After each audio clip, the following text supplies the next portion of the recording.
ബാധിച്ച കുട്ടികളെ എങ്ങനെ പരിചരിക്കാം എന്നതിൻ്റെ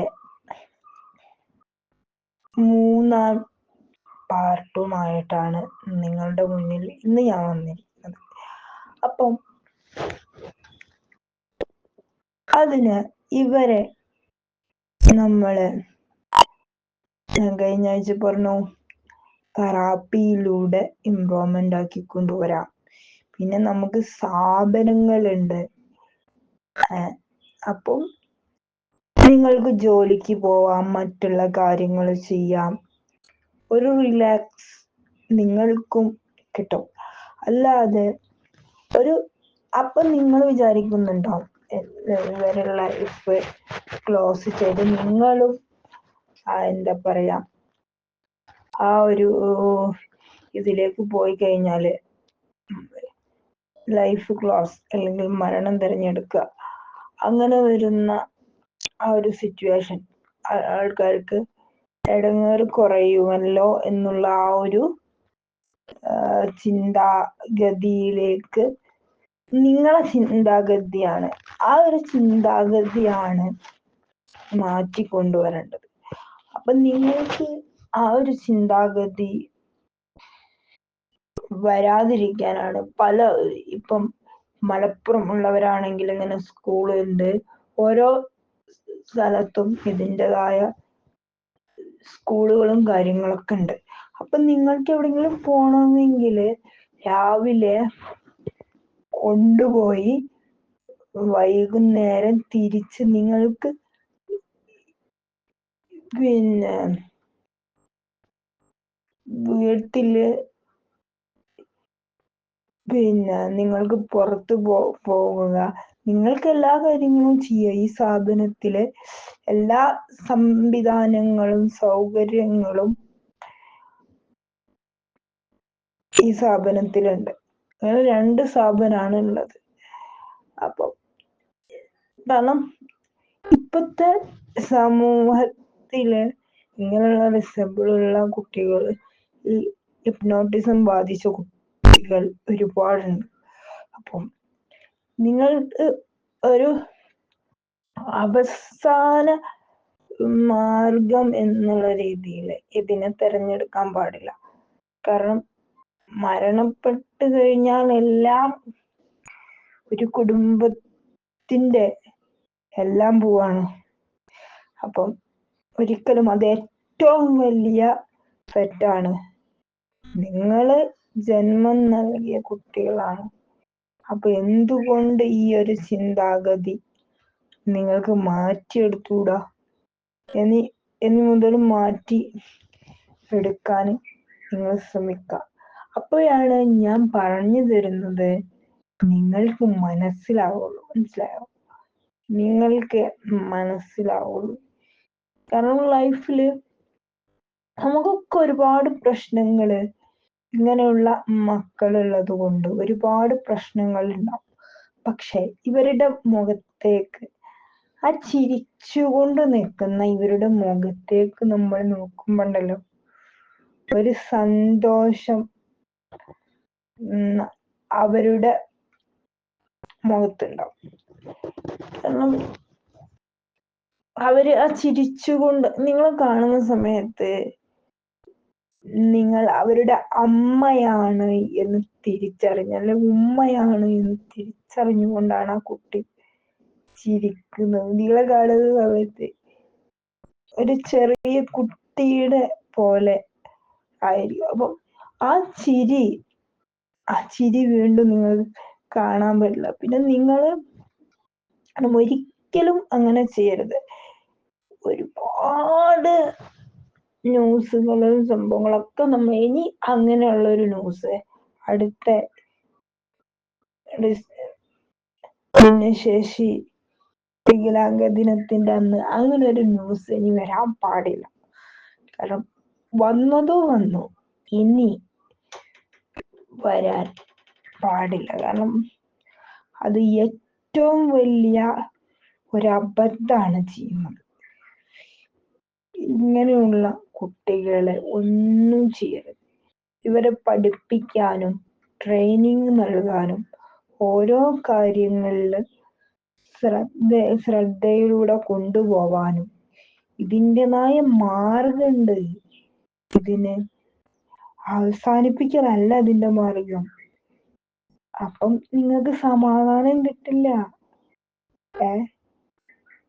നിങ്ങള് ഇന്നലെ ഞാൻ പറഞ്ഞു, നിങ്ങൾക്ക് സമാധാനം കിട്ടാൻ വേണ്ടി അല്ലെങ്കിൽ മറ്റുള്ളവർക്കൊരു ശല്യമാണെന്ന് കരുതി ഒരിക്കലും അങ്ങനെ ചെയ്യരുത്. അങ്ങനെ നിങ്ങളുടെ ചിന്താഗതിയാണ് മാറ്റിക്കൊണ്ടുവരേണ്ടത്. ചിന്താഗതി മാറുമ്പോഴാണ് നിങ്ങളും മാറും, ഈ സമൂഹവും മാറും. നിങ്ങളുടെ മനസ്സില് നിങ്ങളിപ്പോ ആ കുട്ടീനെ എവിടെങ്കിലും കൊണ്ടാക്കി കഴിഞ്ഞാല് മറ്റുള്ള ആളുകൾക്കൊരു ബുദ്ധിമുട്ടാകുമല്ലോ എന്ന് നിങ്ങളുടെ മനസ്സില് ഒരു തോന്നലുണ്ടാവും.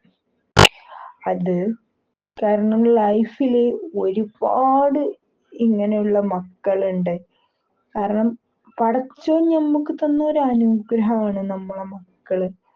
അതില്ലാതെ ആക്കുമ്പം അത് എത്രത്തോളം കുറ്റകരമായിട്ടുള്ളൊരു കാര്യമെന്നറിയാം നിങ്ങൾക്കത്. കുറ്റകരമായിട്ടുള്ളൊരു സംഭവമാണ്. ഒരിക്കലും അങ്ങനെയൊന്നും ചെയ്യാൻ പാടില്ല ജീവിതത്തില്.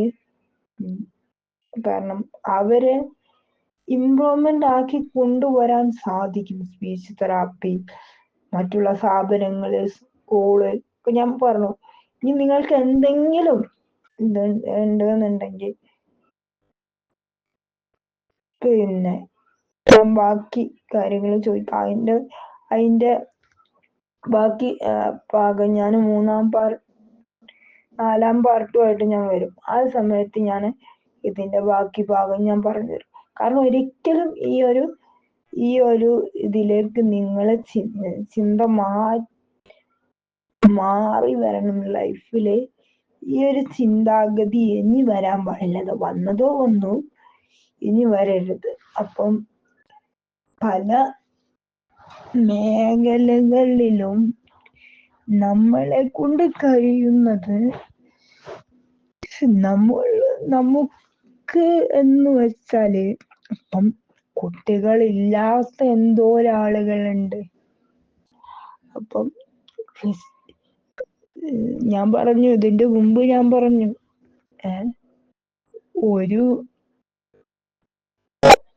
ഒരു കുട്ടീനെ നമുക്ക് പടച്ചോൻ തരുന്നത് നമ്മളെ ഗർഭപാത്രത്തിൽ ബീജത്തിൽ വളരുന്നത്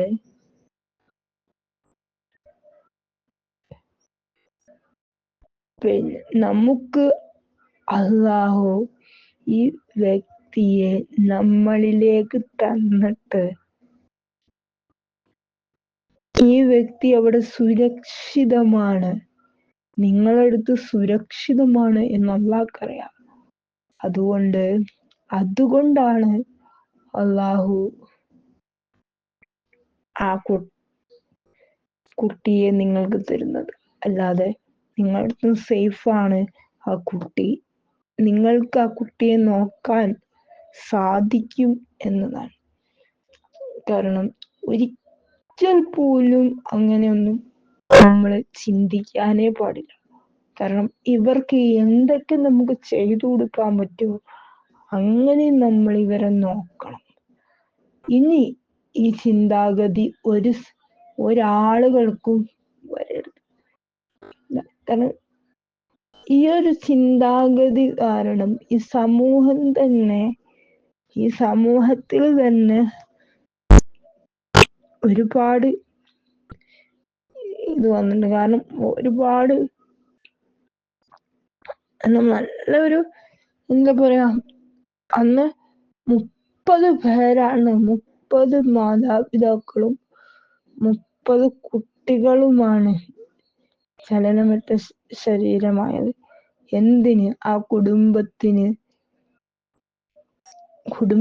വേദന ഉണ്ടാക്കാനും അല്ലെങ്കിൽ അവർക്ക് ശല്യം ഒഴിവാക്കാനോ നിങ്ങളെ മക്കളെ അല്ലെങ്കിൽ നിങ്ങൾ ഒരിക്കലും അങ്ങനെയൊന്നും ചെയ്യരുത്. ലൈഫില് നമുക്ക് എന്താണ് അവർക്ക് ചെയ്തു കൊടുക്കാൻ പറ്റുക ആ ഒരു രീതിയിലേക്ക് നമ്മൾ മാറണം.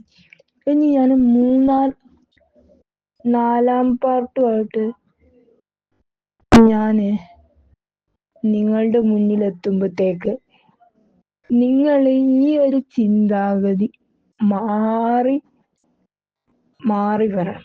ഈ ഒരു ചിന്താഗതി നിങ്ങളിൽ മാറി വരണം. ഞാനിപ്പോ നാലാം പാർട്ടുമായിട്ട് വരുമ്പോഴത്തേക്ക് ഈ ഒരു ചിന്താഗതി അന്ന് മാം പറഞ്ഞത് ശരിയാണ് എന്ന് നിങ്ങളുടെ മനസ്സിൽ ആ ഒരു ചിന്താഗതി മാറി വരണം. അപ്പം ഞാൻ ഇൻഷാ അല്ലാഹ് ഞാൻ അടുത്ത പാർട്ടുമായി വരുമ്പം ഈ ഒരു ചിന്താഗതി നിങ്ങളുടെ മനസ്സിൽ നിന്ന് മാറിയിട്ടുണ്ടാവണം. അത് നിങ്ങൾ എനിക്ക് വാക്ക് തരണം. കാരണം ഒരിക്കൽ പോലും അങ്ങനെയൊന്നും ചെയ്യാനേ പാടില്ല. ലൈഫിൽ ഒരിക്കൽ പോലും ആ ഒരു ചിന്താഗതി മനസ്സിൽ ഒന്നുകൂടാ. കാരണം ഇതുവരെ ആദ്യത്തെ കാലഘട്ടമല്ല. ഇന്ന് പല വഴികളുമുണ്ട്. ഇങ്ങനെയുള്ള കുട്ടികളെ പഠിപ്പിക്കാനുള്ള വഴികളുണ്ട്, സ്പീച്ച് കൊടുക്കാനുള്ള വഴികളുണ്ട്. അതിലൂടെ നിങ്ങൾ പോയി കഴിഞ്ഞാൽ നിങ്ങളുടെ മക്കളെ നിങ്ങൾക്ക് കാലാകാലങ്ങളോളം കാണാൻ പറ്റും. കാരണം ഈ ജീവൻ അവസാനിപ്പിച്ചിട്ട് എന്താണ് നിങ്ങൾക്കൊക്കെ കിട്ടുന്നത്? അല്ല, നിങ്ങളുടെ ജീവൻ അവസാനിപ്പിച്ചിട്ട് ഒരു ശല്യം ഒഴിവാക്കൽ, ഒരു ബാധ്യത, അങ്ങനെ ഒരുപാട് ആത്മഹത്യ ചെയ്യുക എന്നുള്ളത് തന്നെ വലിയൊരു തെറ്റാ. ആത്മഹത്യ ചെയ്യുക എന്നുള്ളത് തന്നെ വലിയൊരു തെറ്റാ. പറയോ? ആത്മഹത്യ ചെയ്യുക എന്നുള്ളത് ഏറ്റവും വലിയൊരു തെറ്റാണ്. അപ്പൊ അത് നമ്മളെ ഇതിൽ പാടില്ല. ഒരിക്കൽ പോലും നമുക്ക് അള്ളാഹു തന്നൊരു ജീവനുണ്ട്. അത് അള്ളാഹു എടുക്കുകയാണെങ്കിൽ കുഴപ്പമില്ല. പക്ഷെ നമ്മൾ ജീവൻ എടുക്കാൻ പാടില്ല, ജീവൻ കളയരുത്. അത് ഏറ്റവും വലിയ തെറ്റാണ്. അപ്പം ഇനി ഇതുമായി വരുന്ന സമയത്ത് നിങ്ങളുടെ ചിന്താഗതി മാറൂലേ? അപ്പൊ ആ ഒരു ചിന്താഗതി മാറ്റിക്കൊണ്ടുവരുമ്പോൾ നിങ്ങളിൽ ഒരാള് മാറ്റിയാൽ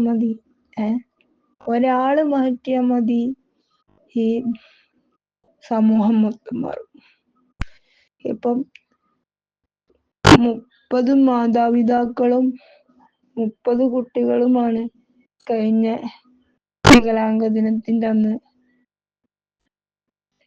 ആത്മഹത്യ ചെയ്തതും അവര് കൊന്നതും. അപ്പം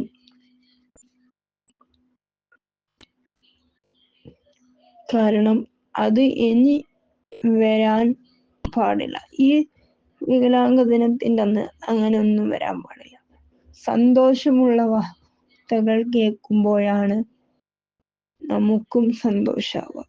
അപ്പം ഇത് ഞാൻ പറഞ്ഞു തരുന്നത് നിങ്ങളുടെ മൈൻഡ് ഓക്കെ ആവാനാണ്.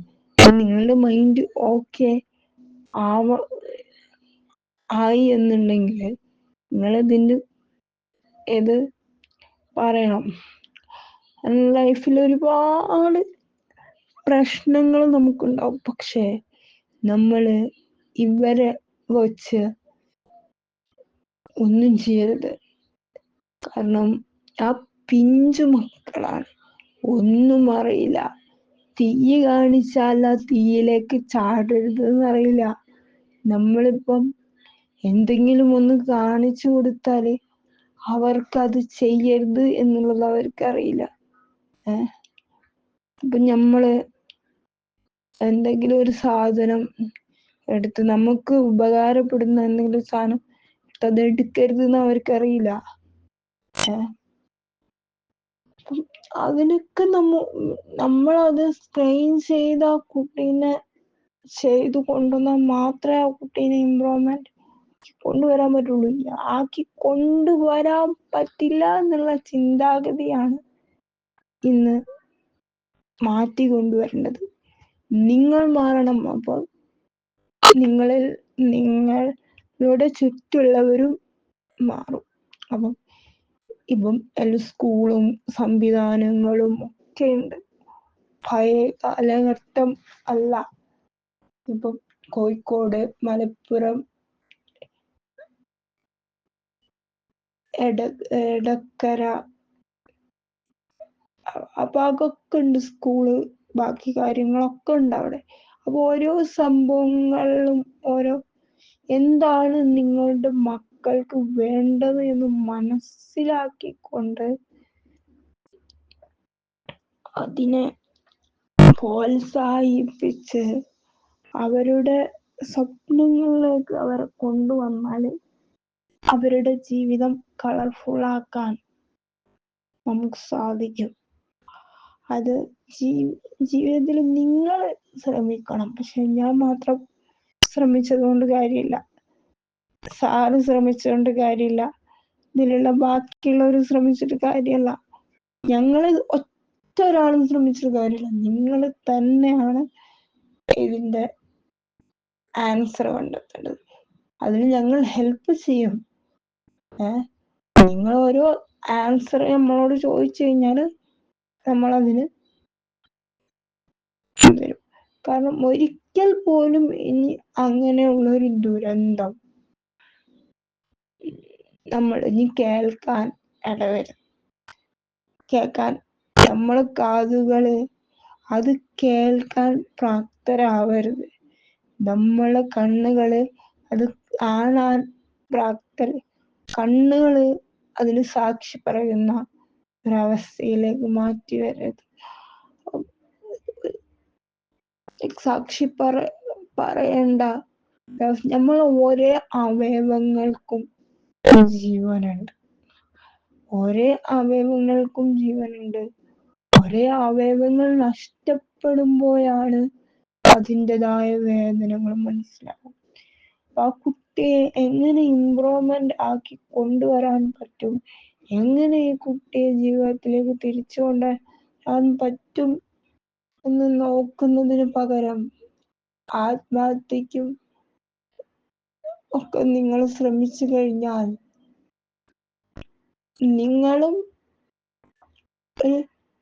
നിങ്ങള് അവർക്കൊരു ശല്യമാണ് എന്നുള്ള രീതിയിൽ എന്റെ കുട്ടി മരിച്ചു കഴിഞ്ഞാല് എല്ലാം കഴിഞ്ഞല്ലോ, ഞാനും അങ്ങനെ ചിന്തിക്കുന്ന ചിന്താഗതിയാണ് ഇന്ന് സമൂഹത്തിൽ മാറേണ്ടത്. കാരണം ഒരുപാട് സമൂഹം ഇനിയും മാറാനുണ്ട്. ഈ ഒരു ചിന്താഗതി മാറ്റി കൊണ്ടുവരണം. നിങ്ങൾ മാറിക്കഴിഞ്ഞാല് നിങ്ങളുടെ ചുറ്റുള്ളവരും മാറും. അപ്പം ഇനിയിപ്പത് 4ാം പാർട്ടുമായി വരുമ്പോ ഇതിന്റെ ബാക്കി ഭാഗം ഇൻഷാ അല്ലാഹ് ഞാൻ പറഞ്ഞേ.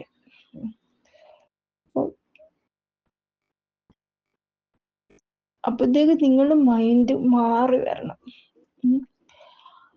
അപ്പൊ നിങ്ങളുടെ മൈൻഡ് മാറുമ്പം ഞാൻ പറഞ്ഞു തരുന്നതൊക്കെ നിങ്ങളുടെ ജീവിതത്തിലേക്ക് നിങ്ങൾ പകർത്തുമ്പം എനിക്കിവിടെ ഒരു പോസിറ്റീവ് എനർജി, എനിക്കാണെങ്കിലും സാറിനാണെങ്കിലും എല്ലാവർക്കാണെങ്കിലും ഒരു പോസിറ്റീവ്, ഞങ്ങൾ പറയുന്നത് നിങ്ങൾക്ക് മനസ്സിലാവുന്നുണ്ട് എന്നുള്ള ആ ഒരു ഞങ്ങളുടെ മൈൻഡിലേക്ക് കയറി വരും. ആ ഒരു ബുദ്ധിമുട്ടാണ്, അല്ലെങ്കിൽ എവിടെയെങ്കിലും കൊണ്ടുപോകുന്ന സമയത്ത് ഒരു ബുദ്ധിമുട്ടാണ് എന്നുള്ള രീതിയിൽ നിങ്ങൾ അവരുടെ കണ്ണുകൊണ്ട് കാണുമ്പോഴാണ് നിങ്ങളുടെ കുട്ടി നിങ്ങൾക്കൊരു ഒരു ബുദ്ധിമുട്ട്, അല്ലെങ്കിൽ ഇതിനെയും കൊണ്ട് എവിടേക്കും പോകാൻ കഴിയണില്ല, ഇതുള്ളത് കൊണ്ട് എവിടേക്കും, ആ ഒരു ചിന്താഗതി